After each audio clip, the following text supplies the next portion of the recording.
Hi, I'm Michael LaFosse from the Origamido studio, and this is a simple origami penguin that I designed and named DisGo because everything has an exact place to go. So this is the kind of origami project that we call DisGo here and DatGo there. It's folded from a single square that's entirely black on one side and white on the other. For our demonstration purposes, I shall be using this purple and white paper. Begin with the white side facing up and fold in half to make a non-white triangle. Sharpen your creases with the back edge of your thumbnail. We like to call this the origami rule of thumb. First, have to agree about the terminology for the creases we make. This crease dents in like a valley. It's commonly referred to as a valley fold or a valley crease. The same crease, when viewed from the other side, is raised like a mountain ridge. And so this is referred to as a mountain fold or a mountain crease. The reverse of each is the opposite. So now let's do a simple reverse. With the mountain crease side facing up, first flatten the crease line and then reverse it. The mountain becomes a valley. That's a simple reverse. On the other side, you can see the valley became a mountain. Take one of the narrow corners and fold it to touch the square corner of the white triangle. Nice sharp crease. We're going to inside reverse fold this triangle flap. Inside reverse folds are a special technique in origami. You'll understand more about this inside reverse fold as we go along, but what I'd like you to realize is that we often do simple reverses to exercise a hinge. This hinge easily bends this flap to the front. For the inside reverse fold, we want to reverse this. It's a simple reverse. The valley becomes a mountain, and you can do it several times. We're doing simple reverses. Valleys become mountains, mountains become valleys. This is called exercising a hinge.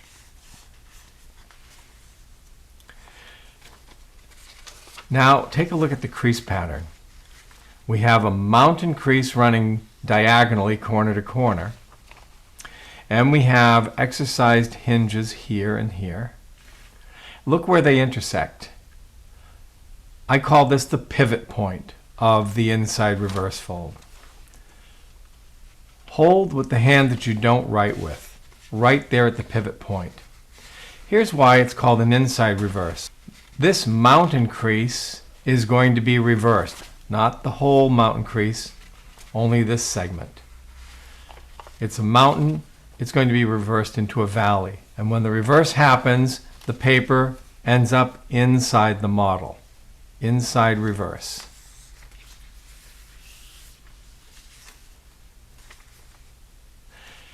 There's another kind of fold in origami that's called a pinch mark. We use that for marking places. Take the acute corner, fold it to the obtuse corner, that's this narrow corner to the widest one, but don't flatten the entire flap. Pinch here at one end of the base, pinch there at the other end of the base. Those are two short, hard pinch marks, and they describe a line. We're going to use that implied line as a guide. Take this double edge of cut paper, roll it over so that you can align with the pinch marks. One at one end, one at the other. And make a nice sharp fold. This will be the penguin's head. We need to use this in the form of an outside reverse fold. Here we did the inside reverse fold that went in. This is going to be turned inside out. As for all reverse folds, it's a good idea to exercise the base hinge. So do a simple reverse. A valley becomes a mountain becomes a valley. A couple of times, exercising the hinge, and then unfold it. Here's how the outside reverse fold works. This end segment from the pivot point to the end is going to be reversed. It's a mountain, it's going to become a valley. But when this happens, look what's happening here at the pivot point. When this happens, the paper ends up on the outside. That's an outside reverse. You can see the difference. Inside reverse, outside reverse. We're almost done. There's a kind of fold in origami that's commonly called a rat fold. Right about there. Imagine a square corner being formed by these two adjacent edges of paper.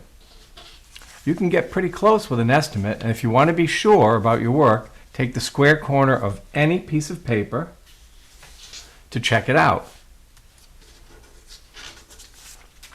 And then, when you're sure, fold it permanently.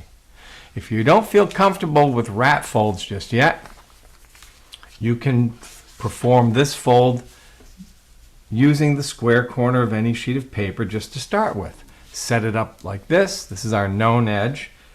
And then you roll the edge that moves over into alignment and fold. And then you'll have it. The last bit is down here to fold the feet. Take this double edge of cut paper, it's 2 layers, and fold it to the single cut layer edge. Incidentally, in origami, we often refer to cut edges as raw edges.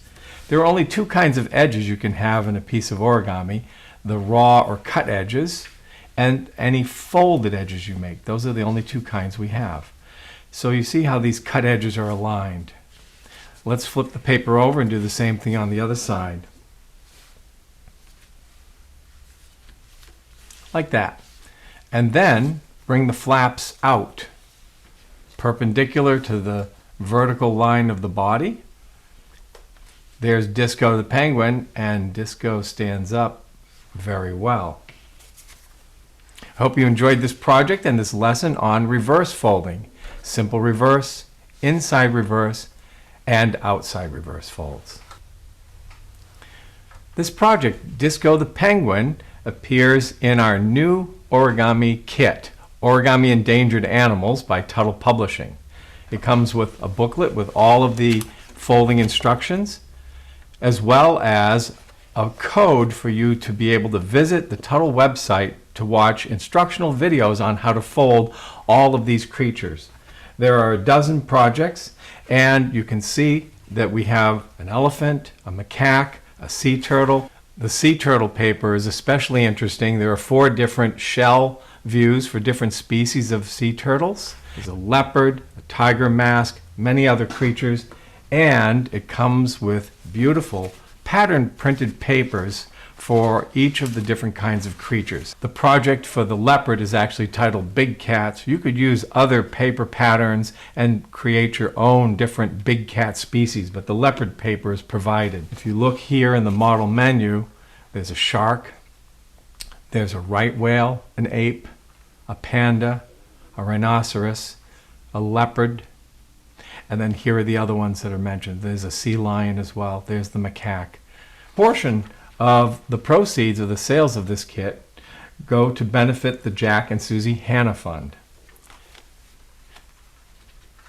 We were honored and pleased that several authorities in the natural history world lent their comments and published to the back of the kit. Jack Hanna, the Director Emeritus of the Columbus Zoo and Aquarium; George Buckley, co-founder of the Sustainability and Environmental Management Program at Harvard University Extension School; and Janie Winchell, the Sarah Fraser Robbins Director of the Dottie Brown Art and Nature Center at the Peabody Essex Museum. We're grateful for all of their support. We hope you'll pick up a copy of this and enjoy these projects. Thank you for your support.